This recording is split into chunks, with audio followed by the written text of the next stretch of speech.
साथियों नमस्कार, कैसे हैं आप सब लोग। मजामा केम छो कसा आहिस। साथियों 319 सीआरपीसी, अगर आप एक डिफेंस काउंसिल हैं या एक लिटिगेंट हैं या आरोपी हैं तो ये सेक्शन आपको कॉमनली जो है देखने को मिलेगा। 319 बेसिकली एम्पावर करता है कोर्ट को कि यदि किसी व्यक्ति के खिलाफ साक्ष्य है और उसे ड्रॉप कर दिया गया है एविडेंस होने के बावजूद भी और उसके विरुद्ध प्रथम दृष्टया मामला बनता है तो कोर्ट उसे एज अ मुलजिम तलब कर सकती है और उसे एग्जिस्टिंग मुलजिम के साथ उस केस में जो है ट्रायल फेस करनी होगी। पर कई बार जास्ती क्या होती है कि मामला बन नहीं रहा, तब भी ज़बरदस्ती जो है हमें ट्रायल फेस करने के लिए सम्मन किया जाता है। तो ये पावर्स हैं क्या और किस प्रकार ये एक्सरसाइज की जाएंगी, इसके फंडामेंटल्स क्या है, ये मैं खुल के डिस्कस करने वाला हूं। तो एक निवेदन वापस से है कि जो प्रोसिक्यूशन वाले हैं भाई ये वीडियो ड्रॉप कर दें, तुम्हारे मतलब का नहीं है। मेरा मकसद है डिफेंस को बचाना, मैं बचा कर रहूँगा और डिफेंस की साइड से जो है मैं वीडियो बनाता हूँ हमेशा। तो साथियों अगर आप डिफेंस एडवोकेट हैं, डिफेंस लॉयर हैं या आरोपी हैं तो 319 सीआरपीसी का फंडामेंटल क्या है ये जानना आपके लिए ज़रूरी है। तो साथियों शुरू करते हैं आज का प्रेजेंटेशन। साथियों जैसा कि आप स्क्रीन पर देख रहे हैं कि ये जजमेंट जो है ये प्रोनाउंस किया है ऑनरेबल सुप्रीम कोर्ट ने, और जो कंसर्न पार्टी है वो है विकास और अपोजिट पार्टी है state of UP and others. और ये मामला डिसाइड हुआ है 1/3/2023 को। 319 सीआरपीसी इस पर सारा जो है जोड़ दिया गया, इसको आपने को समझना है। समनिंग ऑफ एडिशनल अक्यूज्ड, सबसे पहले अपन गेस्ट पढ़ रहे हैं। ये पावर जो है वो डिस्क्रिशनरी है और एक्स्ट्राऑर्डिनरी पावर है और कोर्ट ने यह स्पष्ट किया कि it is to be exercise sparingly only on those cases where the circumstances of the case so warrant. It is not to be exercised because the magistrate or court of session is of opinion that the some other person may be guilty of committing the offense. जहाँ पर strong और cogent evidence है और ये evidence अकर है from the evidence laid before the court or not in the casual manner. तो ये एक गिस्ट जो है हमें समझ में आता है यहाँ से। अब साथियों मामले के फैक्ट्स क्या है उसको हम समझते हैं। ये मामला जो है ऑनरेबल सुप्रीम कोर्ट में गया क्योंकि ऑनरेबल इलाहाबाद हाईकोर्ट ने एक जजमेंट दिया 16/5/17 को। इस जजमेंट के मार्फत से जो क्रिमिनल रिविजन पिटिशन थी जो कि कंसर्न्ड रेस्पोंडेंट नंबर 2 ने फाइल की थी, जिसमें उन्होंने कंसर्न्ड ऑर्डर को जो है चैलेंज किया। साथियों वर्तमान जो अपील है या वर्तमान जो पिटिशन है ये फाइल हुई है अगेंस्ट द ऑर्डर डेटेड 16/5/17 जो कि पास किया ऑनरेबल इलाहाबाद हाईकोर्ट ने, जिन्होंने क्रिमिनल रिविजन पिटिशन जो कि फाइल करी थी रेस्पोंडेंट नंबर 2 ने, जिसके मार्फत से उसने 15/3/17 के ऑर्डर को चैलेंज किया था। उसे क्वेश्चन करते हुए ये ऑर्डर दिए कि मैटर को जो है रिमांड बैक किया जाता है ट्रायल कोर्ट को रिगार्डिंग द फ्रेश एग्जामिनेशन। ये दिख रहा होगा आपको स्क्रीन के ऊपर। तो ये 15/3/17 का जो ऑर्डर क्वेश्चन करा और 16/17 का जो ऑर्डर पास हुआ, ये ऑर्डर जो है यहाँ पर अंडर कॉन्स्टिट्यूशन थे।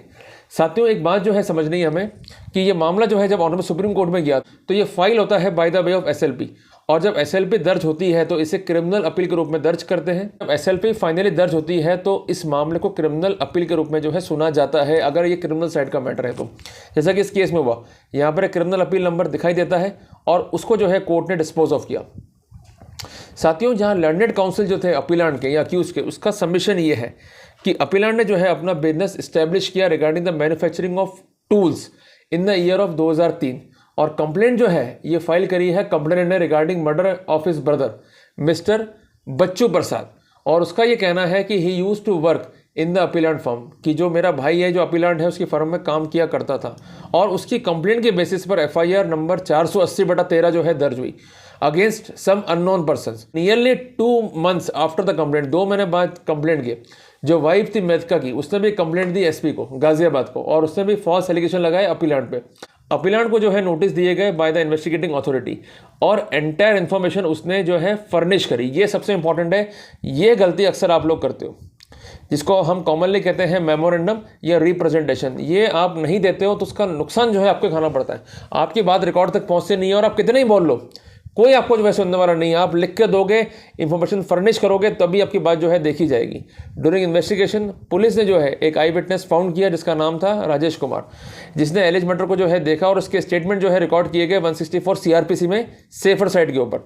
और अफोरसेट फैक्ट जो है ये कंसील्ड किया गया था परिवादिया के द्वारा while making complaint against the appellant. और after completion of the investigation police ने जो है चार्जशीट फाइल करी अगेंस्ट 2 अक्यूज पर्सन, जिनके नाम थे पन्नेलाल उर्फ पन्नालाल और दूसरा था ओमवीर सिंह।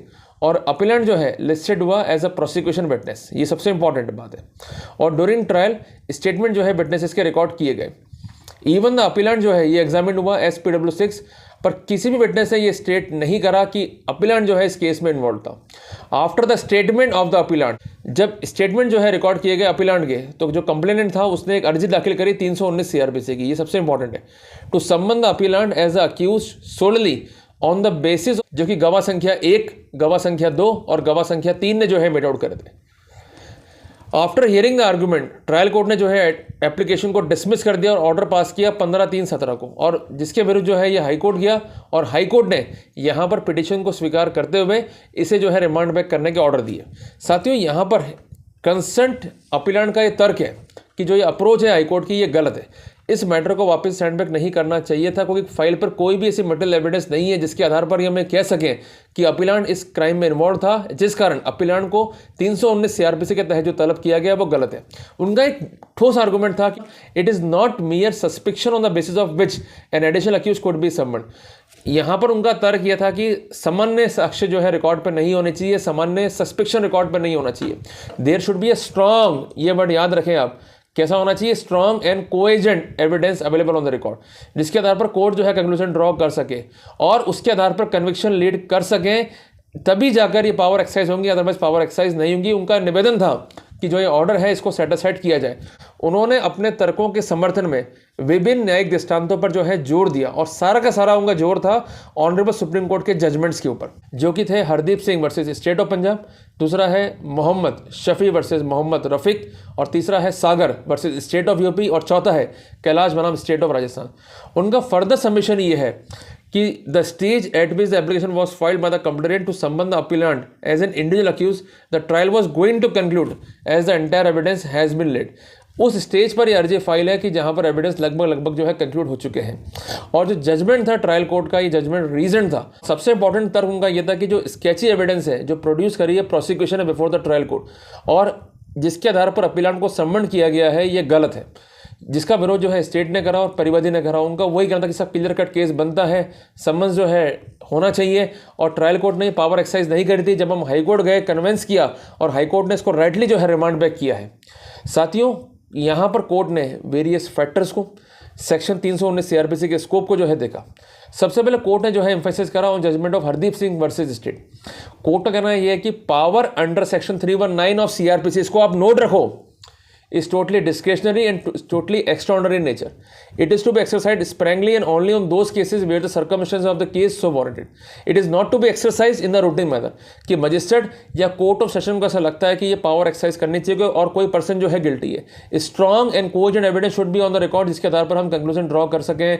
कैजुअल अप्रोच नहीं होनी चाहिए। thus we hold that although only a prima facie case is to be established from the evidence, but it is still necessary that कि evidence जो है इस तरह की हो कि इस पर हम right conclusion draw कर सकें। on mere satisfaction, on mere conclusions, we could not array any person as an accused in exercise of power under section 319 of CRPC। और कोर्ट ने स्ट्रिक्टली कहा है कि in the absence of such satisfaction the court should refrain from exercising such power. तो कुल मिला के बात यह है कि 319 सीआरपीसी में भले ही कोर्ट को पावर है, बट ये पावर कैजुअल मैनर में एक्सरसाइज करते हुए किसी की लाइफ और लिबर्टी से खिलवाड़ नहीं करना चाहिए। इसी प्रकार जो मामला था सागर केस का, उसमें भी कोर्ट ने लिखा कि 319 की पावर जो है डिस्क्रिशनरी है, एक्स्ट्राऑर्डिनरी पावर है, विच शुड बी एक्सरसाइज स्प्रेंगली। उन मामलों में जहां सर्कमस्टेंसेस रिक्वायर्ड करती हैं, पर उसका बेसिक टेस्ट क्या है कि एविडेंस को एजेंट होनी चाहिए, एविडेंस स्पेसिफिक होनी चाहिए। If unrebutted would lead to the conviction. तो यहाँ पर जो भी एविडेंस रिकॉर्ड पर प्रोड्यूस की है प्रोसिक्यूशन ने, अगर उनको हम इन कानूनी बिंदुओं के टच स्टोन पर टेस्ट करते हैं, तो हम ये कह सकते हैं कि यहाँ पर कोई आई विटनेस ही नहीं अक्रेंस का, और जो कुछ भी स्टेटेड है even by the brother of the deceased, that deceased who was working with the appellant as manager although claimed to be the partner by the complainant that there was some dispute regarding money between the appellant and the deceased। सबसे important बात तो यही है। और राजेश जिसके बयान जो है रिकॉर्ड करे पुलिस ने, जिसके बयान 164 सीआरपीसी में फर्दर भी रिकॉर्ड किए गए, उसको वो भी जो है कोर्ट में अपीयर हुआ और उसको साफ साफ कहा कि उसके स्टेटमेंट जो है रिकॉर्ड किए गए under threat of involvement in some false case. He did not raise any finger towards appellant, rather than he is the first person who visit to the house of deceased after the murder. और उसने inform किया appellant को to reach there. He was working as a part time cook with the family of deceased. Part time cook था, without any material evidence on the record, merely on the ground of surmises and conjecture. हम किसी भी व्यक्ति को जो है involve नहीं कर सकते। सारे के सारे गवाह जो है हाइपोथेटिकल है, उनकी अप्रोच जो है ऐसी दिखती है कि वो टारगेट कर रहे हैं अपीलेंट को to implicate him in the present case. तो कोर्ट ने कहा कि जो मटेरियल फाइल पर वो सफिशिएंट नहीं है to lay down that it is a right case to summon the additional accused in consequence of section 319 of CRPC। तो कोर्ट ने मटेरियल को देखते हुए, एविडेंसेस को देखते हुए, लॉ पॉइंट को देखते हुए स्पेसिफिक कर दे कि जब आपके खिलाफ सफिशिएंट मटेरियल नहीं है तो किसी भी रूप में आपको सम्मन्स नहीं कर सकते and power should be exercised Sprüngli. तो कोर्ट ने इस सिनेरियो में अपील को अलाउ किया, इम्पीच ऑर्डर को सेट असाइड किया और जो एप्लीकेशन थी regarding submitting of the accused या अपीलांट एज एडिशनल अक्यूज, इसको जो है डिसमिस करने के ऑर्डर पारित किए। तो साथियों कुल मिला के एक बात समझ में आती है कि 319 सीआरपीसी की पावर जो है लिमिटेड है। तो जो भी केस प्रोसिक्यूशन लेके आ रहा है उस पर स्पेसिफिक जेरा करनी है और स्पेसिफिक जेरा से कंक्लूजन ड्रॉ नहीं कर पा रहा है प्रोसिक्यूशन, तो वहां पर हमारे लिए एक फिट केस है कि अभी भी इस केस में झोल है। जब केस स्टेबल नहीं है तो in that scenario it could not be said that कि in the light of prima facie case हम ये कहते हैं कि फला फला व्यक्ति जो है आरोपी है। उनकी चीफ में स्टेबिलिटी क्या है सबसे इंपॉर्टेंट है। इसलिए मेरा निवेदन है डिफेंस काउंसिल से या लिटिगेंट से कि जब भी बयान हो रहे हो प्रोसिक्यूशन के, कि खुद जो है आप डट के कोर्ट में खड़े रहो, क्योंकि कई बार ये होता है कि प्रोसिक्यूशन गवाह जो है अपने हिसाब से बयान देते हैं या उनको सपोर्ट रहता है पब्लिक प्रोसिक्यूटर का या प्राइवेट काउंसिल्स का, तो वो कई बार देख के बयान भी दे देते हैं। जितना मजबूत चीफ होगा उतना ही आपके लिए दिक्कत है। उनका चीफ कमजोर होना चाहिए और एक स्थिति क्लियर होनी चाहिए प्रोसिक्यूशन को कि अगर हम बेईमानी करेंगे तो डिफेंस हमारे पे वॉच कर रहा है, डिफेंस जो है लेलिएंट नहीं है। तो कुल मिला के हमें विजिलेंट रहना होगा, तभी हम जो है जीत पाएंगे, अदरवाइज मतलब नहीं रहेगा। तो साथियों क्वालिटी वर्क पे ध्यान दें, आप अपने केस पे ध्यान दें, आप लॉ पॉइंट्स पे ध्यान दें, अपने राइट्स को सिक्योर करें, निश्चित तौर पर आप जीतोगे। तो साथियों अगर वीडियो आपको अच्छा लगा तो उसको लाइक और शेयर जरूर करना। मिलते हैं एक नए टॉपिक के साथ, तब तक के लिए जय हिंद जय भारत।